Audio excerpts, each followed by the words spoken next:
Hello everyone, welcome back. Today I'll teach you political science of class 11th. One video I have uploaded for class 12th students and now it's turn of class 11th.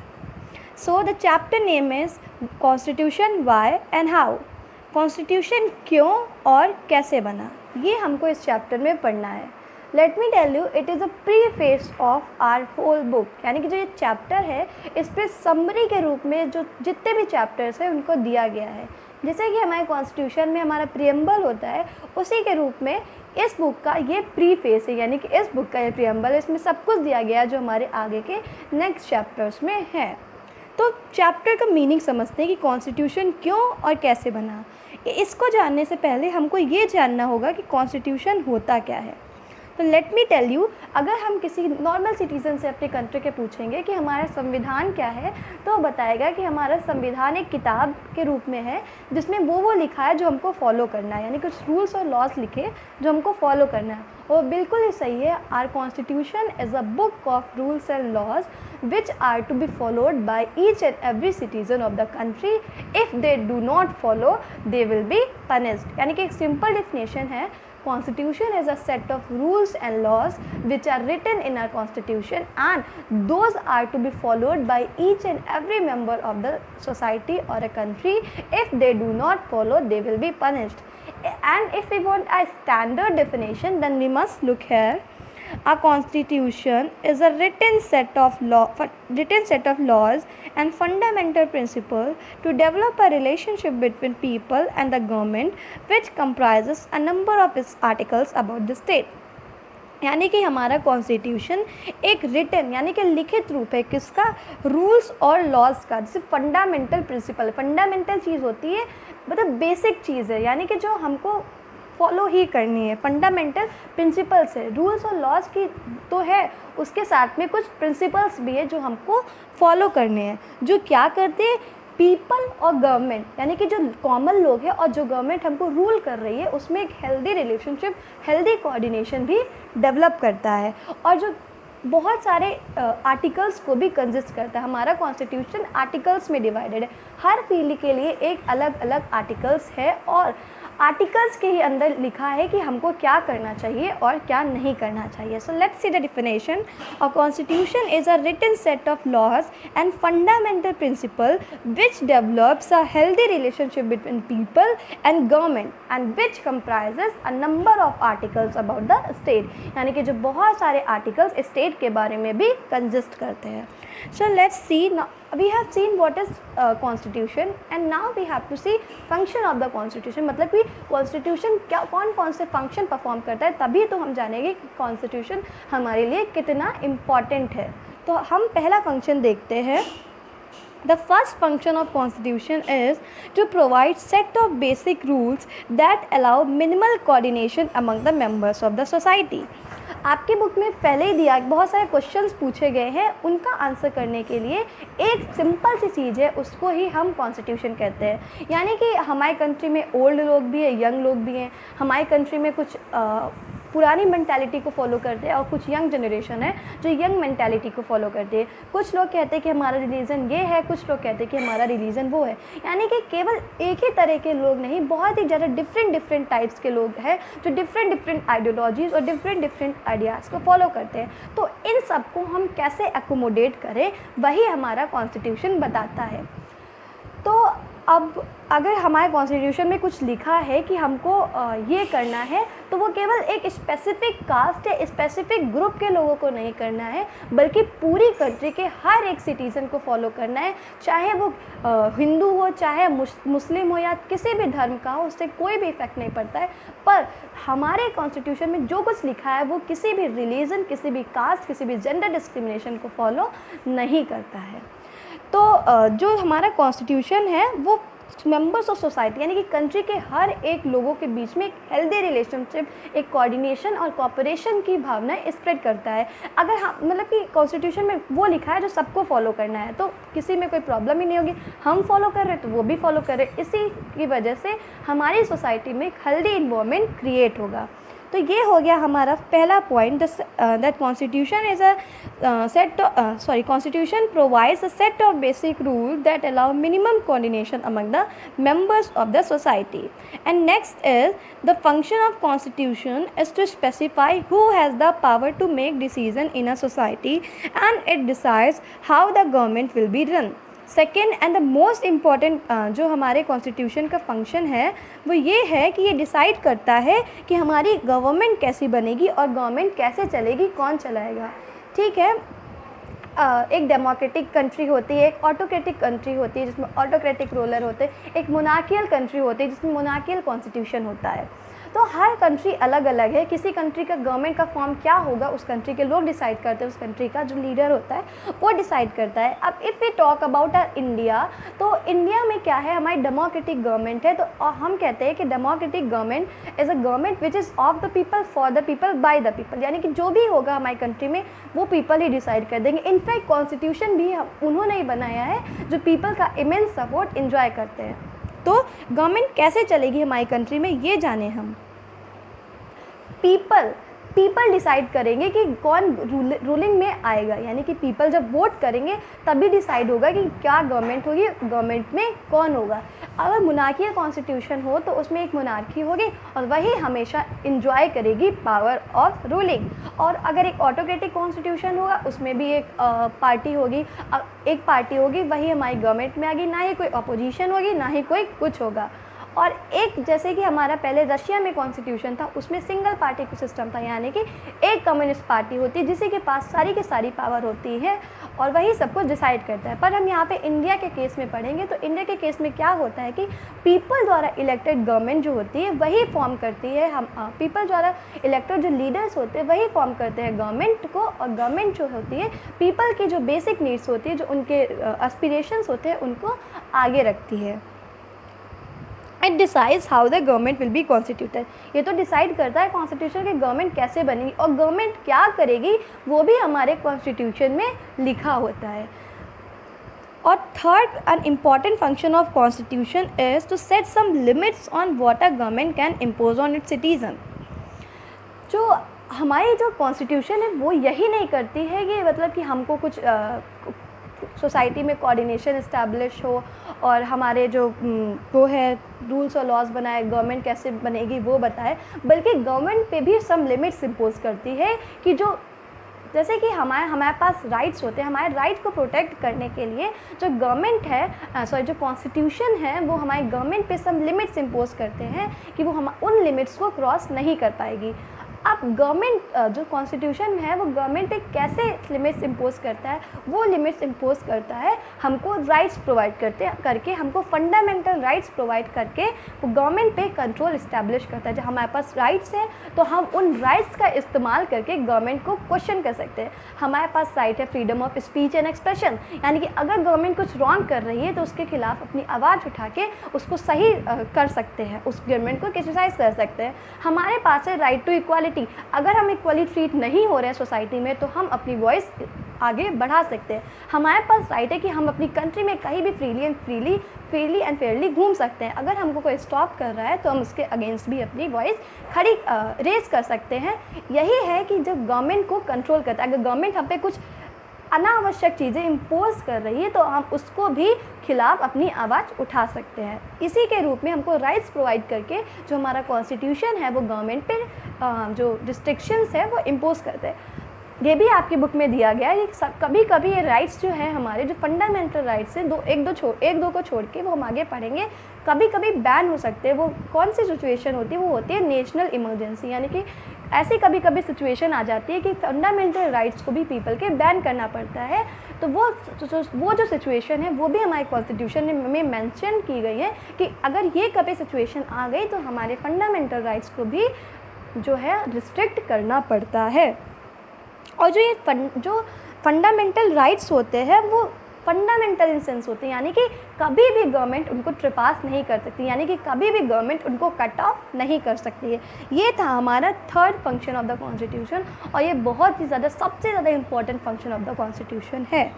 So now let's see the Fourth point, the fourth function of a constitution is to enable the government to fulfill the aspiration of the society and create condition for just society. यानी कि जो fourth function है हमारे constitution का वो ये है कि गवर्नमेंट जो है पीपल के गोल और एस्पिरेशन को आगे रखे। यानी कि हम कॉन्स्टिट्यूशन को क्यों फॉलो करेंगे, कॉन्स्टिट्यूशन में रूल्स और रेगुलेशंस लिखे हैं वो हम क्यों फॉलो करेंगे, वो हम इसीलिए फॉलो करेंगे कि जो कॉन्स्टिट्यूशन है वो हमको भी आगे रिप्रेजेंट करता है। अगर हमारे कंट्री में बहुत ही ज़्यादा एथनिक डाइवर्सिटी है, यानी कि कुछ हिंदू के हैं, कुछ मुस्लिम के हैं, कुछ किसी भी धर्म के हैं और बहुत ही ज़्यादा छोटे छोटे ग्रुप्स बनाए हुए हैं लोग, तो उन सभी ग्रुप्स को हमारा जो कॉन्स्टिट्यूशन है वो रिप्रेजेंट करता है आगे। अगर हम चाहें अगर हम देखें कि हमारी जो वैल्यूज़ है, जो हमारा रिलीजन है, उसको हमारा कॉन्स्टिट्यूशन इग्नोर कर रहा है तो हम क्यों कॉन्स्टिट्यूशन को फॉलो करेंगे। लेकिन कॉन्स्टिट्यूशन, इंडियन कॉन्स्टिट्यूशन कभी भी ऐसा नहीं करता है, क्योंकि उसमें सेकुलरिज्म है, यानी कि उसका ऑफिशियल रिलीजन कोई नहीं है, बल्कि वो सारे रिलीजन को इक्वल इम्पोर्टेंस दे रहा है। और जो हमारे यहाँ बैकवर्ड ग्रुप है, यानी कि वुमेंस हो गए, SC STs हो गए, उनको भी हमारा कॉन्स्टिट्यूशन कुछ स्पेशल स्टेटस प्रोवाइड करता है, जिससे उनका भी सोसाइटी में अपलिफ्टमेंट हो सके। जो बहुत ही ज़्यादा सालों से इग्नोर्ड थे, जो ग्रुप्स इग्नोर किए जा रहे थे बहुत ही सालों से, उनको भी हमारा कॉन्स्टिट्यूशन कुछ ऐसे अपॉर्चुनिटीज़ प्रोवाइड करता है जिससे वो खुद को सामने रख सकते हैं। इसीलिए each and every group of the country has to follow the constitution, because our constitution represent each and every group, each and every religion of the country. ये थे हमारे 4 फंक्शंस ऑफ द कॉन्स्टिट्यूशन। पहला था हमारा the first function of the constitution is to provide set of basic rules to the citizen that allow minimal coordination among the members of the society। और दूसरा है हमारा the second function of the constitution is to specify who has the power of making decision in a society, it decides how the government will be constituted। और third है हमारा the third function of the constitution is to set some limits on what a government can impose on its citizen। These limits are fundamental in sense that the government may never trespass them। और fourth है हमारा the constitution is to enable the government to fulfill the aspiration of the society and create condition for the just society। ये हमारे 4 function of the constitution हो गए हैं। अब हम देखेंगे enabling provision. Now we come to enabling provision of the constitution. एक paragraph दिया हुआ है आपकी बुक में बॉक्स के रूप में, उसमें लिखा है enabling provision of the constitution. इसमें हम क्या पढ़ेंगे कि हमारा कॉन्स्टिट्यूशन गवर्नमेंट के ऊपर कुछ लिमिट्स इम्पोज करता है कि वो उन लिमिट्स को क्रॉस नहीं कर सकती है, पर कुछ गवर्नमेंट को छूट भी देता है कि वो कंट्रीज़ के पीपल को हेल्दी वेलफेयर करने के लिए, उनको सपोर्ट करने के लिए कुछ प्रोविज़न्स, कुछ पॉलिसी प्रोग्राम्स बना सकते हैं, जो कि रूल्स एंड लॉज में तो नहीं मेंशन है। वो अपने पास से कुछ पीपल के हेल्दी इंश्योरेंस के लिए कुछ रूल्स, पॉलिसीज़, प्रोग्राम्स बना सकती है जो कि अनफेयर नहीं कहे जाएंगे। साउथ अफ्रीका के कॉन्स्टिट्यूशन की यहाँ पे बात की गई है कि वो गवर्नमेंट को पावर देता है कि वो नेचुरल इन्वायरमेंट को कंजर्व करेंगी, और किसी और पर्सन, अगर वो किसी पर्सन या ग्रुप इग्नोर किया जा रहा है सोसाइटी से, तो उसको अपलिफ्ट करने के लिए कुछ प्रोविज़न्स, कुछ अगर पॉलिसीज़, प्रोग्राम्स बनाना चाहे तो बना सकती, वो अनजस्ट, अनफेयर नहीं कहा जाएगा। और सबको adequate housing, health care, medical facilities provide करेंगे, यानी कि सबकी मिनिमम बेसिक नीड्स फुलफ़िल करने की कोशिश करेंगे। और एक केस दिया गया है इंडोनेशिया कॉन्स्टिट्यूशन का, जिसमें ये इंश्योर किया गया है कि जो चिल्ड्रंस हैं उनका वेलफेयर बहुत ज़्यादा अच्छे से किया जाएगा, उनको proper health care, proper medical facilities, proper education provide किया जाएगा, उनकी देखभाल अच्छे से की जाएगी। अब हम आते हैं fundamental identity of a people, यानी कि अब हम आते हैं फंडामेंटल आइडेंटिटी, कैसे हमारा कॉन्स्टिट्यूशन हमारा रिप्रेजेंट करता है। हमारे पास बहुत आइडेंटिटी है, हम क्या रिलीजन फॉलो करते हैं वो भी हमारी आइडेंटिटी डिसाइड करता है, हम किस कास्ट से हैं वो भी हमारा आइडेंटिटी डिसाइड करता है, हम कहाँ रह रहे हैं, हमारा बर्थ प्लेस क्या है वो भी हमारी आइडेंटिटी डिसाइड करता है। वैसे तो हमारी बहुत ही ज़्यादा बहुत अलग अलग आइडेंटिटी होती हैं और बहुत ज़्यादा आइडेंटिटी होती है, पर वो सारी आइडेंटिटी को हमारा कॉन्स्टिट्यूशन कॉन्स्टिट्यूशन कंजर्व करता है, प्रोटेक्ट करता है, इसीलिए हम कॉन्स्टिट्यूशन को फॉलो करते हैं। अच्छा, कोई कॉन्स्टिट्यूशन क्यों फॉलो करेगा, ये आपके पास क्वेश्चन होगा कि हम कॉन्स्टिट्यूशन को इतना ज़्यादा क्या है कॉन्स्टिट्यूशन में कि हम फॉलो करेंगे। हम इसीलिए फॉलो करते हैं कॉन्स्टिट्यूशन कि वो हम पे आप फोर्सिबली कोई रिलीजन इम्पोज नहीं करता है। जो रिलीजन हम फॉलो करना चाहें वो हम फॉलो कर सकते हैं। जो हमारी फंडामेंटल आइडेंटिटी, जो हमें बेसिक आइडेंटिटी है, उसको वो ख़राब नहीं करेगा, यानी कि उसको वो बेकार नहीं करेगा, बल्कि तुम्हारी आइडेंटिटी को कंजर्व करके रखेगा हमारा constitution. Now we come to fundamental identity of people. That means how our constitution protects, preserves and express our fundamental identity. In this heading, we will talk about three identity. One is our moral identity, another one is our individual identity, and third one is our political identity. यानी कि हमारा constitution कैसे हमको political, individual और moral identity को grant करता है और कैसे उसको प्रोटेक्ट भी करता है, हम इस हेडिंग में वो पढ़ेंगे। मोरल आइडेंटिटी क्या होती है? कुछ प्रिंसिपल होते हैं जो हमारे कॉन्स्टिट्यूशन में मेंशन होते हैं, कुछ रूल्स लॉज होते हैं जो हमारे कॉन्स्टिट्यूशन में मेंशन होते हैं। ना ही उनको कि कोई सिटीज़न ट्रपास कर सकता है और ना ही गवर्नमेंट ट्रपास कर सकती है, कि वो फंडामेंटल इन सेंस होते हैं। और अगर कभी वो कोशिश भी करते हैं गवर्नमेंट या सिटीज़न ट्रपास करने की, तो उनको कॉन्स्टिट्यूशन हमारा पनिश करता है। यही है हमारी मोरल आइडेंटिटी। और जो नए नए कॉन्स्टिट्यूशंस बन रहे हैं उनमें मोरल आइडेंटिटी को एक बहुत ही ज़्यादा प्लेस दिया जा रहा है, क्योंकि day by day moral values और मोरल आइडेंटिटी को हमारे कॉन्स्टिट्यूशन से डिसमिस होती चली जा रही हैं।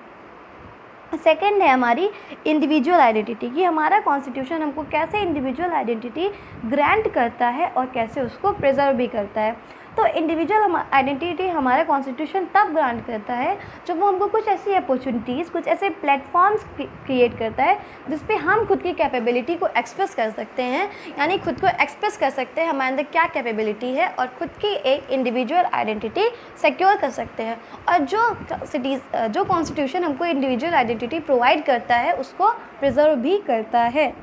Now let's come to political identity, कि एक इंडिविजुअल पॉलिटिकल आइडेंटिटी कैसे सिक्योर करता है और उसको कॉन्स्टिट्यूशन कैसे प्रोटेक्ट करता है।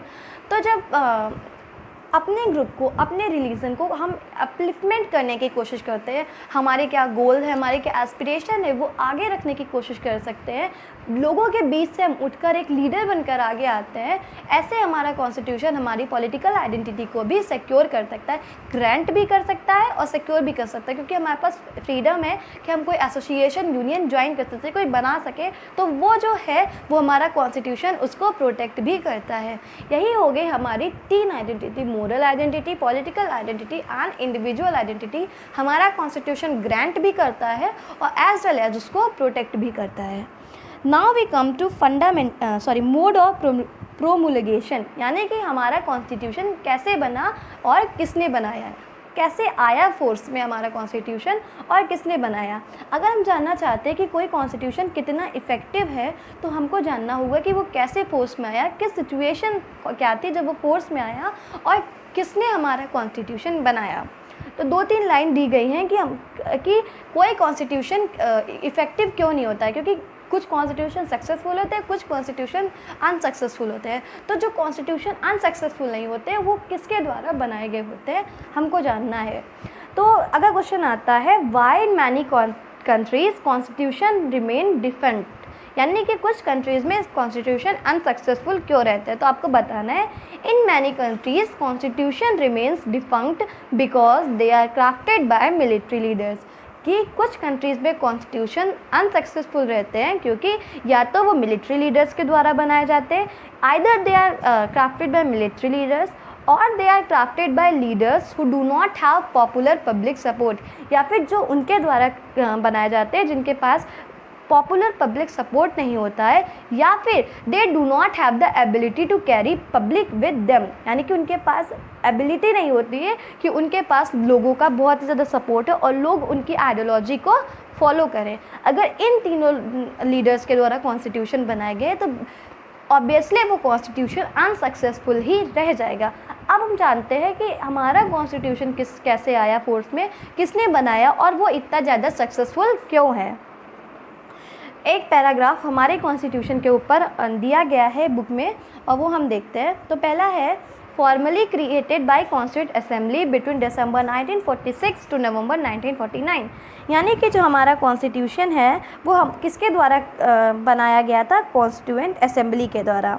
किस प्लान से बनाया गया था वो हम आगे पढ़ेंगे। यहाँ पे हमको देखना है कि हमारा कॉन्स्टिट्यूशन किसके द्वारा बनाया गया था। वो बनाया गया था कॉन्स्टिट्यूएंट असेंबली के द्वारा।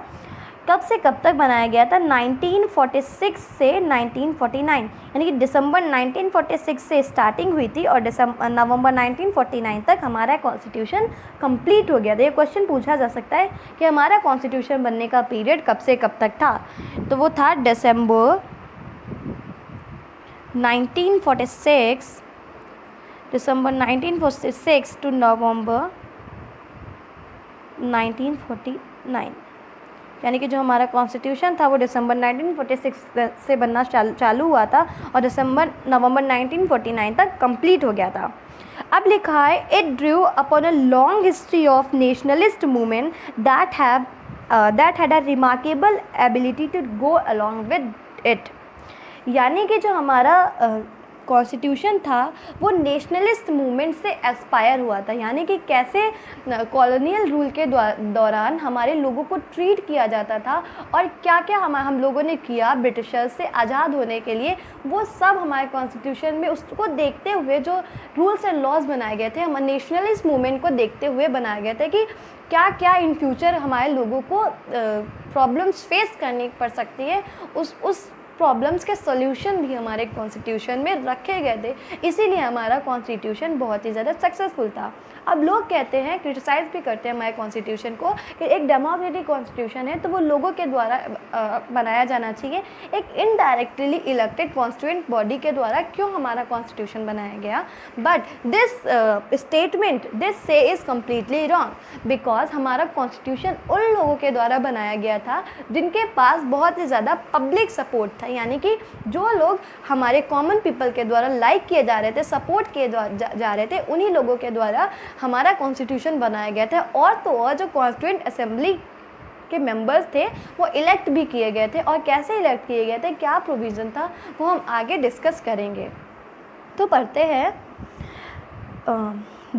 drew enormous legitimacy from the fact that it was drawn by people who enjoyed immense public support। यानी कि जो हमारा कॉन्स्टिट्यूशन लेजिटिमिटी का मतलब है इतना बेसिक क्यों है, इतना मतलब पावरफुल क्यों है, क्योंकि वो उन लोगों के द्वारा बनाया गया था जिनके पास इमेंस पब्लिक सपोर्ट था और who had capability to negotiate and control the respect of wide cross section of society. यानी कि अगर कभी भी कहीं लड़ाई झगड़ा होता है, कहीं भी कोई मास वायलेंस होता है, तो अगर वो लोग जाए तो उस मास वायलेंस को कंट्रोल कर सकते हैं, ऐसे लोगों के द्वारा हमारा कॉन्स्टिट्यूशन बनाया गया था। और थर्ड है और who had able to convince the people that the constitution was not instrument of aggrandizement of their personal power। एक यहाँ पे वर्ड आया है, यहाँ पे देखिए एक वर्ड आया है एग्रेडिजमेंट, यहाँ पे एक वर्ड आया है एग्रेडिजमेंट।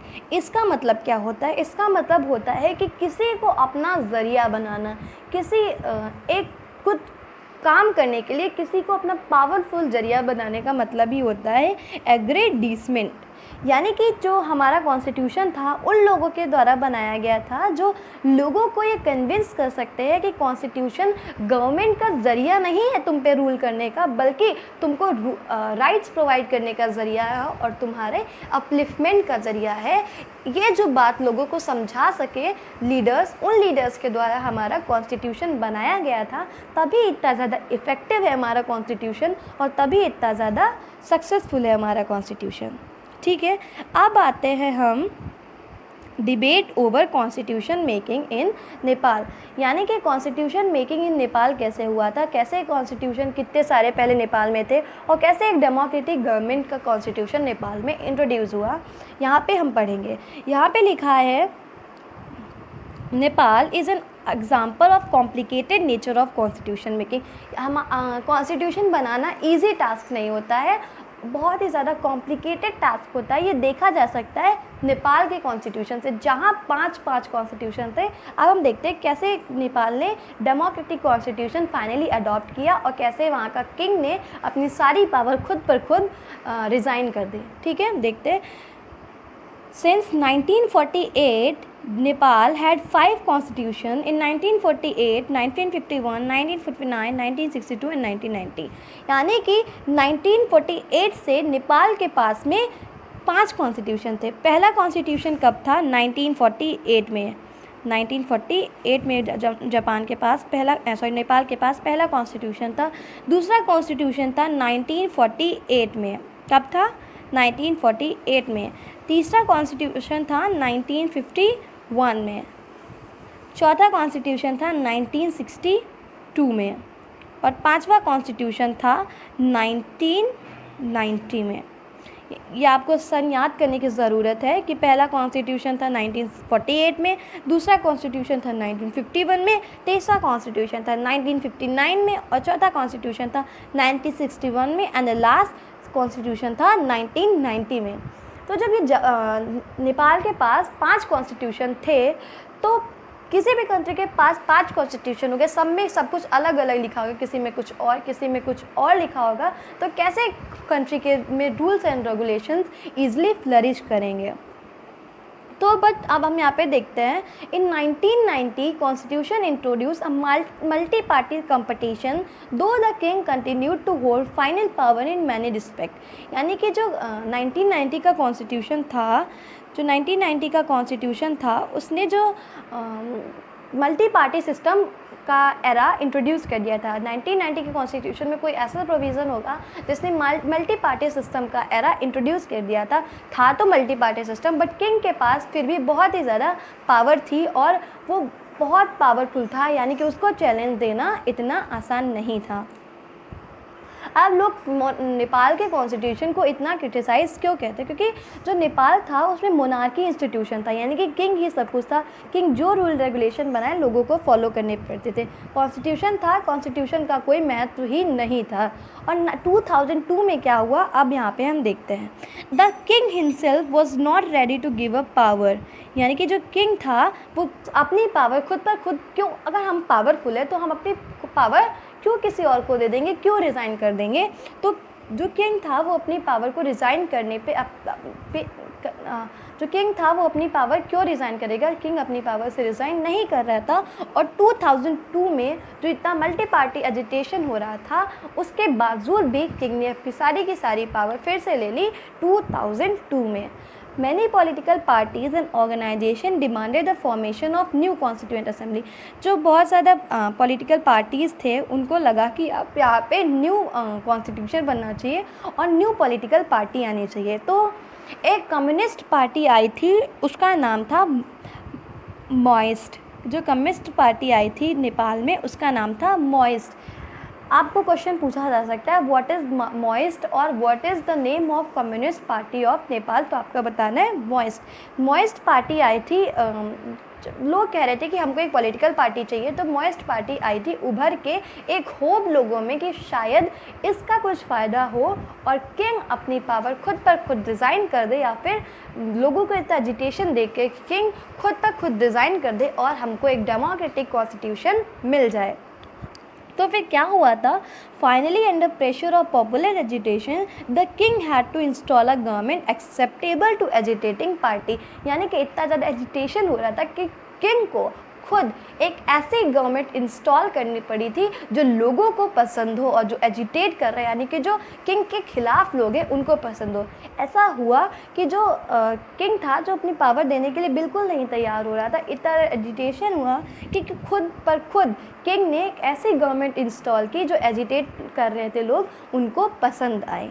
This government has stripped the king of almost all power. यानी कि जो एक गवर्नमेंट किंग ने इंस्टॉल की उसने किंग को खुद ही सारी पावर से बेदखल कर दिया। और 2008 में नेपाल एक डेमोक्रेटिक रिपब्लिक के रूप में आ गया। जो 2008 में जो नेपाल था वो डेमोक्रेटिक रिपब्लिक के रूप में आ गया और 2015 में फाइनली न्यू कॉन्स्टिट्यूशन अडॉप्ट किया नेपाल ने, जो अभी तक चल रहा है। यानी कि कैसे नेपाल के पास पहले 5 कॉन्स्टिट्यूशन थे, कैसे एजिटेशन चालू हुआ, कैसे किंग को क्रिटिसाइज़ किया गया कि हमको एक डेमोक्रेटिक कॉन्स्टिट्यूशन चाहिए, कैसे मल्टी पार्टी सिस्टम नेपाल में आया, फिर कैसे किंग ने खुद फिर कैसे कम्युनिस्ट पार्टी बनी और कैसे किंग ने खुद एक ऐसी गवर्नमेंट इंस्टॉल कर दी जो एजिटेटिंग पार्टी को पसंद थी। फिर किंग खुद ही बेदखल हो गया अपनी सारी पावर से और नेपाल में एक डेमोक्रेटिक कॉन्स्टिट्यूशन 2015 में आया, जो अभी तक चल रहा है। इससे ये पता चलता है कि कॉन्स्टिट्यूशन 2-3 दिन की बात नहीं है, एक रात की बात नहीं है कि बन जाएगा। बहुत ही ज़्यादा डिफ़िकल्ट होता है एक कॉन्स्टिट्यूशन को फ्रेम करना, क्योंकि सबके पास अलग अलग ओपिनियन होते हैं। सबके ओपिनियन को अकोमोडेट करके constitution banana it's really a very difficult task. ये हो गया हमारा कॉन्स्टिट्यूशन मेकिंग इन नेपाल, जो कि एक आपके बॉक्स में राइट साइड, आपकी बुक में एक बॉक्स में दिया गया है राइट साइड पे। ठीक है, अब हम पढ़ेंगे next heading,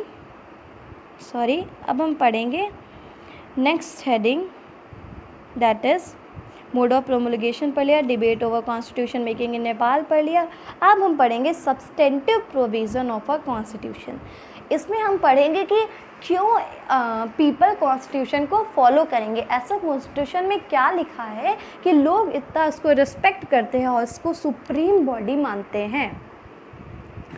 It is hallmark of a successful constitution that it gives everyone in society some reason to along with go its provision। यानी कि सक्सेसफुल कॉन्स्टिट्यूशन का ये हॉलमार्क होता है कि अपने पीपल को कुछ रीज़न प्रोवाइड करता है जिसकी वजह से वो कॉन्स्टिट्यूशन को फॉलो करते हैं। यानी कि जो बैकवर्ड या डाउन ट्रोडन पीपल है उनको भी कुछ रीज़न प्रोवाइड करता है, कुछ उनको ऐसी सब्सिडीज़ प्रोवाइड कर सकता है जिससे उनका अपलिफ्टमेंट हो सके सोसाइटी में, तभी तो वो कॉन्स्टिट्यूशन को फॉलो करेंगे। या फिर अगर कोई ग्रुप या कोई कम्युनिटी ऐसा फील करती है कि उसको इग्नोर्ड किया जा रहा है सोसाइटी से, तो वो अपनी वॉइस रेज कर सकती है और कॉन्स्टिट्यूशन उसको प्रोटेक्ट करेगा। हमारा कॉन्स्टिट्यूशन हमको ऐसे राइट्स प्रोवाइड करता है, राइट टू इक्वालिटी हो गया, right to freedom of speech and expression हो गया, राइट अगेंस्ट एक्सप्लॉयटेशन हो गया, right to free labour practices हो गया, और ऐसे बहुत सारे राइट्स हैं जो हमको हमारा कॉन्स्टिट्यूशन प्रोवाइड करता है और फंडामेंटल राइट भी प्रोवाइड करता है, ना कि गवर्नमेंट पास कर सकती है। और हमारे यहाँ पे इस हेडिंग में बेसिकली हम पढ़ेंगे कि जो डाउन ट्रोडन पीपल है, जो इग्नोर्ड पीपल है, वो कॉन्स्टिट्यूशन को क्यों फॉलो करते हैं, क्योंकि हमारे कॉन्स्टिट्यूशन में रिजर्वेशन ऑफ सीट्स का भी प्रोविज़न है। यानी कि जो SC STs हैं, OBCs हैं और वुमेन हैं, जो बहुत ही ज़्यादा पहले से एंशियंट टाइम से हमारे सोसाइटी में इग्नोर किए जा रहे हैं, उनको कॉन्स्टिट्यूशन एक अपॉर्चुनिटीज़ प्रोवाइड करता है कि वो खुद को आगे एक्सप्रेस कर सके और खुद को सोसाइटी में एक स्थान दे सके। यही है हमारा इस चैप्टर में, यानी कि सब्सटेंटिव प्रोविज़न ऑफ कॉन्स्टिट्यूशन में। Now we come to balance institutional design, यानी कि जो हमारे 3 ऑर्गन है गवर्नमेंट के, कौन कौन से 3 ऑर्गन हैं? पहला तो लेजिस्लेचर है, एग्जीक्यूटिव है और जुडिशरी है। इन तीनों ऑर्गन ऑफ द गवर्नमेंट में एक हेल्दी एटमॉस्फेयर इंश्योर हो। ये तीनों ऑर्गन ऑफ द गवर्नमेंट एक दूसरे पे अपनी पैनी नज़र रखे और एक दूसरे के कार्य को बैलेंस करे।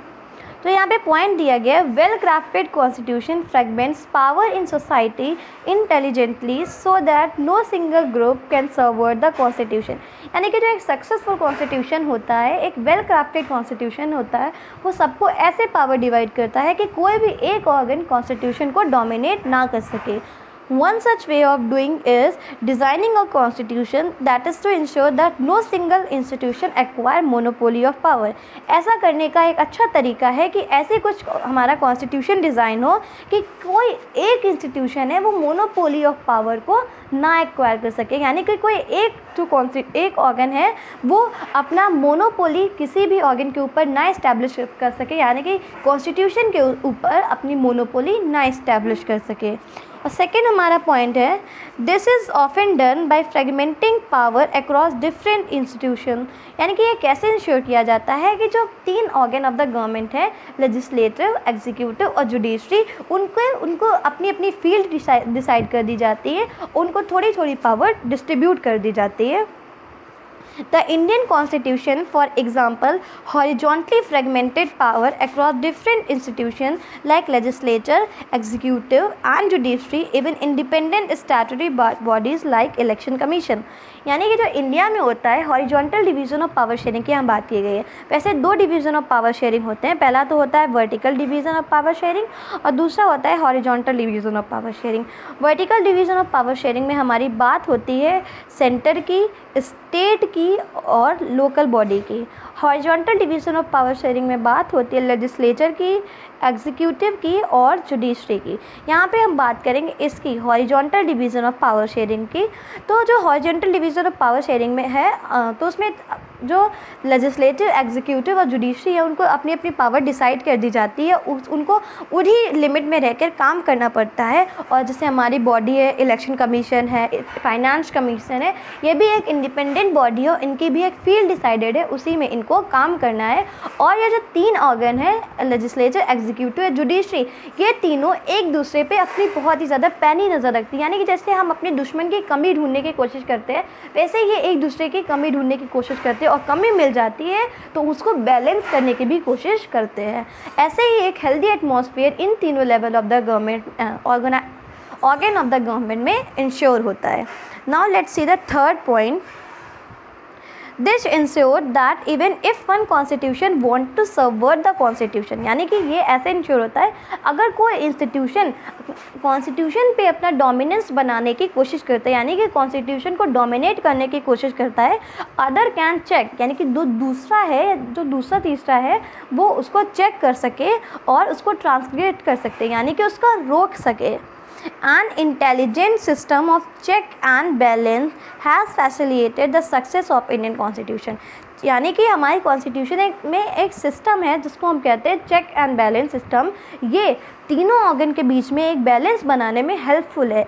Now you will ask what do you mean by check and balance system, यानी कि चेक एंड बैलेंस सिस्टम होता क्या है। तो check and balance system is a system in which both the three organ of the government keep an eye on each other, keep an eye on the function of each other and try to balance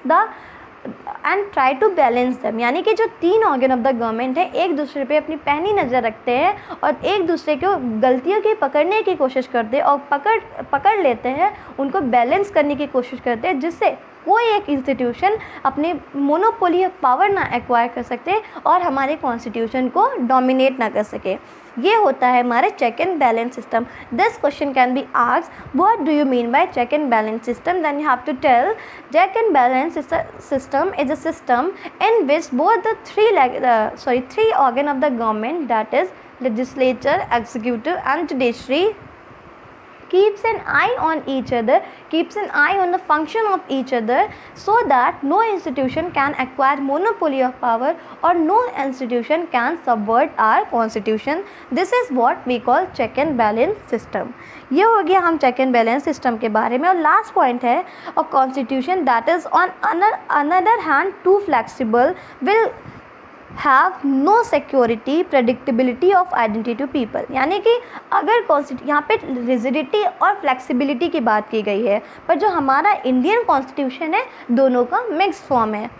तो हम बात करते हैं कि अगर कोई constitution to flexible है, यानी कि फ्लेक्सिबल का मतलब होता है कि अगर जिसमें अमेंडमेंट आसानी से बनाया जा सके। अमेंडमेंट क्या होता है वो हम आगे बहुत ही ज़्यादा डिटेल में डिस्कस करेंगे, फिर भी हम यहाँ पे बता रहे हैं कि amendment changes to the constitution को ही अमेंडमेंट कहते हैं। यानी कि अगर हम कोई चेंज कॉन्स्टिट्यूशन में लाना चाहते हैं तो कैसे लाएंगे, अमेंडमेंट के द्वारा। अब हम आगे चैप्टर्स पे पढ़ेंगे कि अमेंडमेंट कैसे होता है। तो अगर हम अमेंडमेंट डे बाय डे, मतलब कि दिन पर दिन अमेंडमेंट होते चले जाएंगे कॉन्स्टिट्यूशन में, तो कॉन्स्टिट्यूशन बहुत ही ज़्यादा वो फ्लैक्सिबल होगा और वो स्टैटिक कॉन्स्टिट्यूशन नहीं होगा और वो फंडामेंटल आइडेंटिटी ऑफ पीपल को नहीं सिक्योर कर पाएगा। यानी कि आज कुछ और है कॉन्स्टिट्यूशन में, कल कुछ और होगा, उसको चेंज करके फिर कुछ और होगा। ऐसे कॉन्स्टिट्यूशन स्टैटिक नहीं हो पाएगा और उसमें आर्टिकल्स लिखे हैं और जिसमें रूल्स एंड लॉज लिखे हैं वो पीपल फॉलो नहीं करेंगे। वो तो कहेंगे कि वो दिन पर दिन चेंज होते जाते हैं, तो कभी ये होते कभी वो होते, हम किसको किसको फॉलो करें। ऐसे ही कॉन्स्टिट्यूशन ये अनसक्सेसफुल हो जाएगी। ये तो है कि अगर ज़्यादा फ्लेक्सिबल होगा तो क्या होगा, अगर अब ज़्यादा रिजिड होगा तो क्या होगा। रिजिड का मतलब होता है बहुत ही ज़्यादा सख्त होगा तो क्या होगा। अगर as changes circumstances constitution changes adopt नहीं किए पा रहा है, यानी कि पहले कुछ और था, पहले के ज़माने में कुछ और था, अगर ज़माना चेंज हुआ है और कुछ नए प्रोविज़न कॉन्स्टिट्यूशन में आना चाहते हैं, लोगों की डिज़ायर चेंज हुई है, लोगों की मेंटालिटी चेंज हुई है, उसके अकॉर्डिंग हमारे कॉन्स्टिट्यूशन में कोई नया प्रोविज़न्स आने चाहते हैं, पर हमारा कॉन्स्टिट्यूशन इतना रिजिड है कि वो चेंजेस को एक्सेप्ट ही नहीं किए पा रहे, तो वो भी कॉन्स्टिट्यूशन ज़्यादा दिन नहीं चल पाएगा, क्योंकि इतना रिजिड है कि उसमें कोई अमेंडमेंट हो ही नहीं सकता है। तो पीपल को दूसरा कॉन्स्टिट्यूशन मांगेंगे कि ये कॉन्स्टिट्यूशन हमें नहीं चाहिए, क्योंकि ये हमारे गोल्स एस्पिरेशंस को रिप्रेजेंट नहीं करता है। इसीलिए जो कॉन्स्टिट्यूशन होना चाहिए वो कैसा होना चाहिए, फ्लैक्सिबल भी होना चाहिए और साथ ही साथ रिजिड भी होना चाहिए। और हमारा इंडियन कॉन्स्टिट्यूशन बेस्ट एग्जांपल है इस चीज़ का। फ्लैक्सिबल कैसे है कि जो हमारा इंडियन कॉन्स्टिट्यूशन है वो इतनी आसानी से उसमें अमेंडमेंट हो तो जाते हैं, पर अमेंडमेंट का प्रोसीजर भी बहुत डिफ़िकल्ट होता है और इतनी आसानी से नहीं हो सकते। अगर हम बात करें रिजिड की, तो हमारा कॉन्स्टिट्यूशन रिजिड भी नहीं है, क्योंकि वो as changing circumstances and changing needs of society changes adopt करने के फेवर में है। By this way we completed the first part of this chapter, यानी कि हमने पढ़ लिया बैलेंस इंस्टीट्यूशनल डिज़ाइन तक। Now in the next part we will complete some more topics, and I hope that I could complete whole chapter in the part second. So if you like my video, if you like the explanation of my video, you can like the video, subscribe to my channel. Thank you, bye bye, take care.